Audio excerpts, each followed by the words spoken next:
Thanksgiving means thanking God and man for blessings. One of our biggest blessings, maybe the biggest, is our planet Earth. And maybe we're not taking enough care of our planet Earth. Tackling climate change is not a matter of choice. It is an imperative that must be addressed if we are to ensure the continued survival of our planet.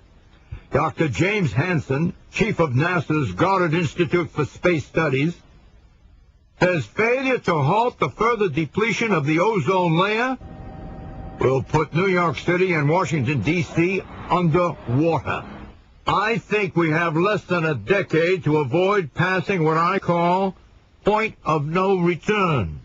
Say that I think, Jim, there is a political force behind the argument that the science is hokum or we still need to debate, and it is driven largely by the very powerful lobbies for the oil and gas industries in the United States. And it is not in their interest to see gas taxes imposed. It's not in their interest to see all sorts of measures that might be taken, and it's not in their interest, frankly, for progress to be made on the search for alternative sources of energy. What's silly about not acting now is that there are huge opportunities here, including national security opportunities. The Middle East is the most troublesome region in the world for the United States.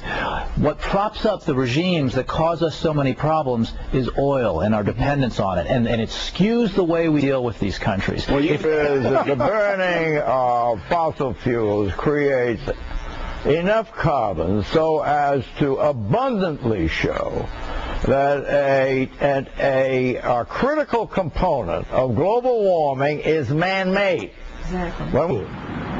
If the world does not pay now, the cost within 50 years will be 5 to 20% of the world's global domestic product.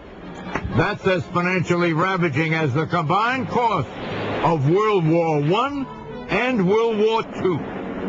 Arnold Schwarzenegger won in California because he sees this issue, and it played beautifully in California because the harm that would occur to the Central Valley, the farming there, and the coastal regions would be enormous.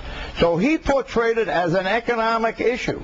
And that's where it is today. Okay. According to recent polls, Bush's approval rating has fallen to a new low 31%. Can he resurrect it by embracing environmentalism in his last 2 years? Yes or no, strictly? If it goes for global warming, he will sink it. 08 candidates will vie for the title of who's the biggest environmentalist, even Republicans.